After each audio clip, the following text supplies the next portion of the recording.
So I just cleaned these gloves, so I gotta get the fingers back out. I turned them inside out to clean the interior, because I've had these about 2 years, but gotta flip these back around so I can show them off.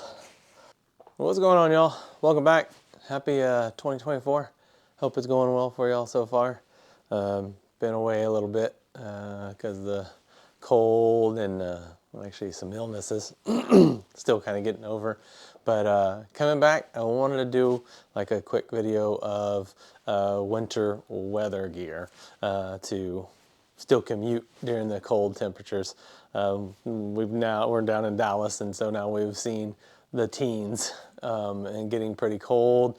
Wind chills down to -4 and 5, which is pretty cold for a run here, and it's probably the kind of the coldest I've ever ridden in. But just going to go through a lot of the winter gear that I use or ride with to keep me back and forth and work, but actually just keep me warm as possible while out riding, either commuting or out with a group ride or anything. But hang tight. I'm going to go through some of the items I've got, and one of the new ones I've got, which I'll do a long review of the new Rafa jacket that I got this winter. So we're going to start with base layers. Base layers are key in keeping yourself warm, but also dry, because you can still sweat when it is cold, and you don't want that sweat to start to chill or hopefully not freeze on you while you are riding. So base layer is key. I'll go through the few components that I use. There are more base layers that a lot of people do. Myself, I get pretty hot on longer rides, so I don't do too many layers because you can vent a little bit on on the base layers, or even like your larger jackets and stuff like that, or gloves. You can vent sometimes as well.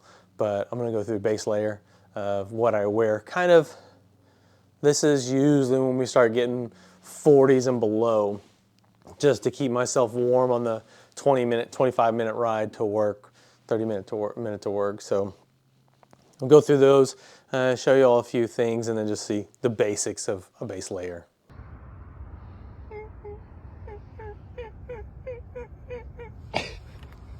All right, to start is just your basic bib. The reason why I do just a basic bib, because this is what you're always going to ride in. This is what you're going to sweat in. This is the contact to the skin. So just a basic bib to be comfortable while you're doing riding. Over this, I have a thermal unpadded bib as well. Full length all the way down. They are 3/4 knickers, what they usually call them, but you do a full length on here. With these two items on while I'm riding to work, I barely feel anything. And especially when you're riding, you don't feel a ton on your legs, because most of the air is hitting the upper chest, shoulders, things like that, and your lower limbs, toes and ankle area. That's only most of the places that you feel the wind or any of the cold. So just these two items is what I usually do. So I have my base layer of just my regular bib, or if you wanted to do a knicker and this kind of a little bit longer thermal, it's great. But my base layer was just being the bib, and then on top of that, I do my long thermal bib as well to keep me warm. On this, or before I put these on, I actually do have some wool socks. If it's getting really cold, we're into the 30s and stuff, I will do just a pair of nice wool socks so that when we do sweat in the shoe, that this is kind of pulling that sweat or moisture away from the foot, keeping the foot dry. And this kind of dries pretty quick as well, so that you're not getting colder because you have that moisture inside the shoe, inside even my shoe cover and stuff like that, which I'll show you all next. But I'll usually do just some wool socks to keep me warm on the ride to work.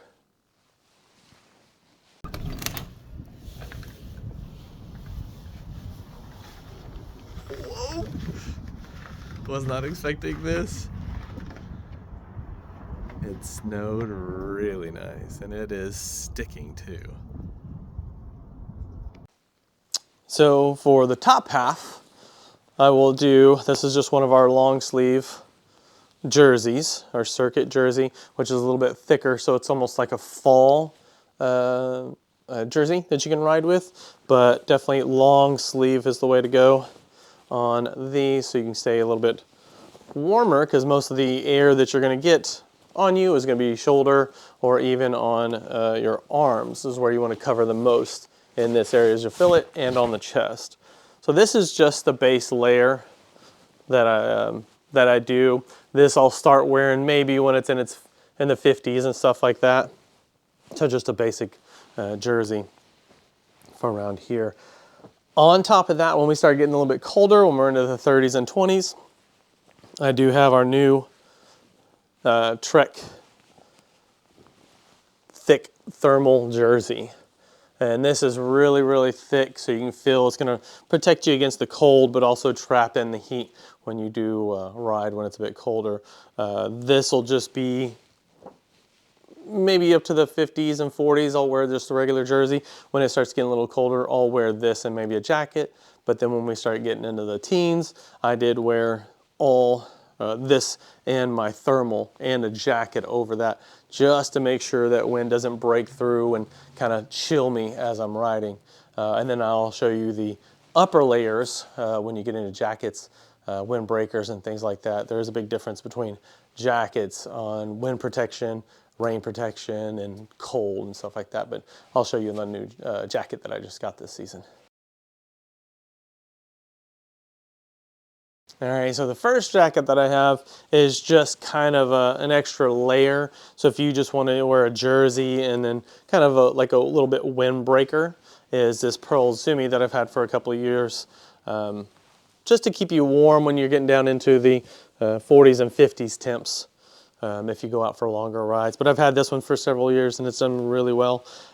Not great wind protection because it does still breathe real nice for the fall temps and stuff.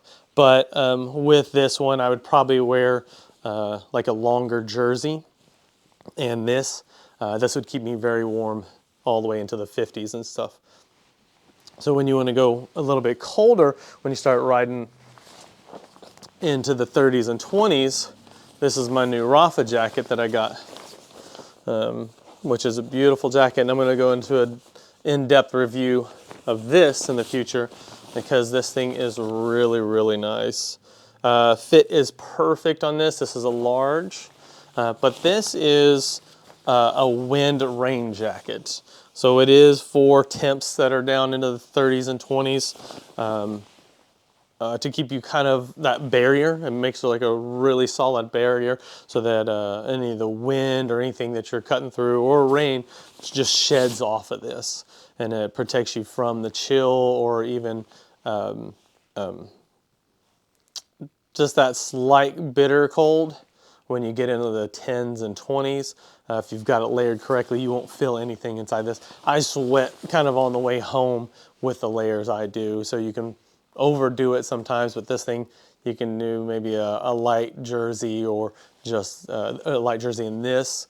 When you're in the 40s and 50s, I don't think you'll feel anything. But this has been a very awesome jacket and super happy that I got it right in time because the other jacket started breaking down and came apart. So got it right before Christmas and has helped me through these cold temps that we're already doing. But I'll go into more details on that. Full video on this one here soon.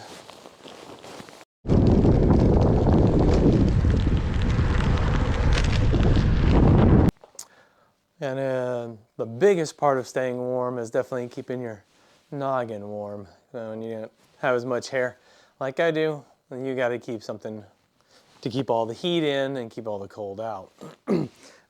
My thing I learned a couple years back is when I did receive my first neck gaiter, or buff or guff or whatever they want to call it, is a neck gaiter to keep your everything up warm here on the neck, keep everything, the wind out of the jerseys as well. So neck gaiter is pretty awesome to have. I've got several of them now. I go through them quite a bit with all the riding I do, but I pull this up to where it kind of comes across the ears. And then on top of that, I have my actual little beanie that has ear covers. So these are two essentials that I have that actually keep me really warm, that makes it where I don't have to layer up as much. You can keep all this nice and warm and out of the cold. The rest of the body stays pretty warm. The other alternative is a full-on like baklava like this, which is nice. I don't use these often because this does come kind of loose, that covers the front of the face, so it doesn't hold in the air as well. But also I wear glasses, and with that, heat escapes from up top, and so you can fog up your glasses pretty quick. So I've found that the neck gaiters do really well with keeping all that off, and then keeping really tight around here so the air actually flows back down into the neck area, so that you keep a little warmer while you're riding. Wahoo. No matter if I'm riding, out running, walking, exploring, whatever, I cannot stand my hands being cold or my toes.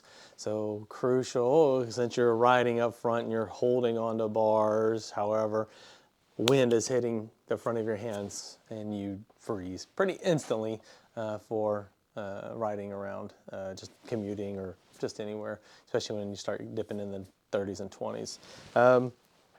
I received these 2 years ago. These are our Jack Frost Bontrager gloves from headquarters, and I've had these for 2 years. I just washed them probably from a season ago, but these do really amazing when you get down all the way into the 30s.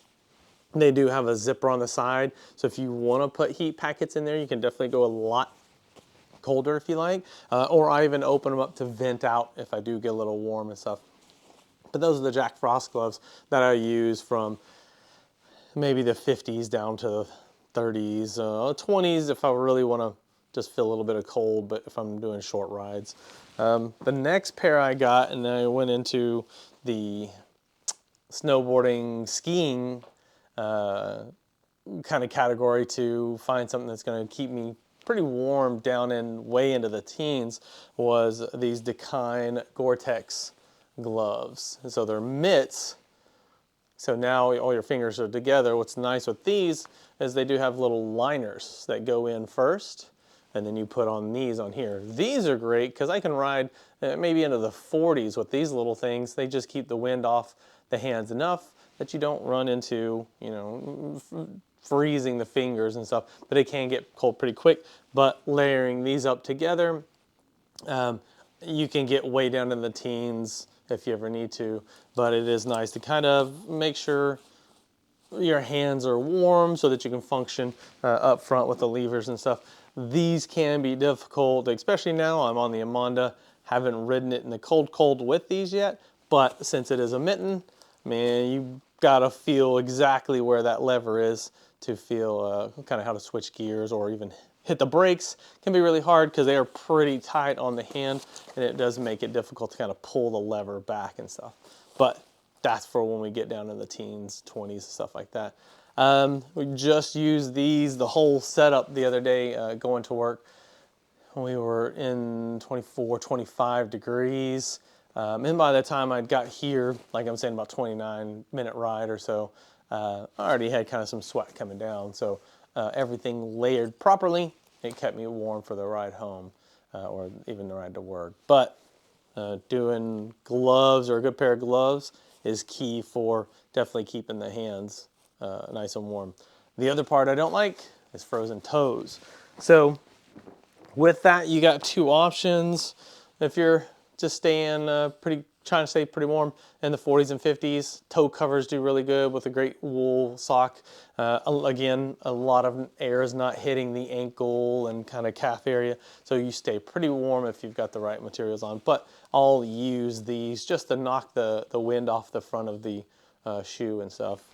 When you start getting colder, I did just get the new Bontrager S2 boot cover. Kind of downside of these is they're very difficult to get on when you get onto a shoe, road or gravel or mountain bike kind of shoe. It is difficult to put on because you slip this over top of the shoe, but then you have to zip it up quite a bit up the side of the calf, so you've got to really pull this together. But inside this, down in the 20s, no problem. And you start to get a little sweaty, like right when I'm getting to work. So you get a little moisture captured inside here on the outside of the shoe, but also on the ankle as well, because these do really keep you warm, keep out all the air to make sure you stay pretty toasty on the way into your commute or ride or wherever you're going. But definitely great to have some covers on the shoes to make sure you stay warm.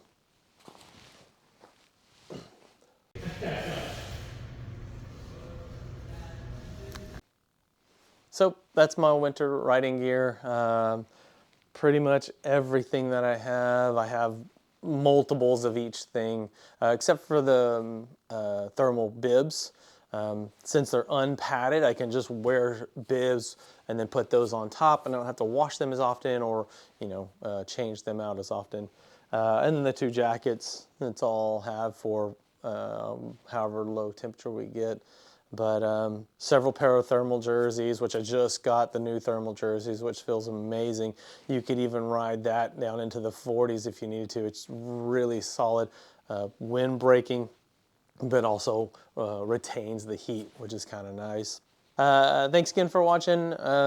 Keep like and subscribe. Keep watching. I'm going to have some more content. Like I said, I'm going to do a review of the Rafa jacket, and then I need to do a review of the Amonda again because I'm coming up on 3,500 miles, and I've changed a few things on that and some ideas of where I'm going in the future. But thanks again for watching, and we'll see you on the next one. Bye, guys.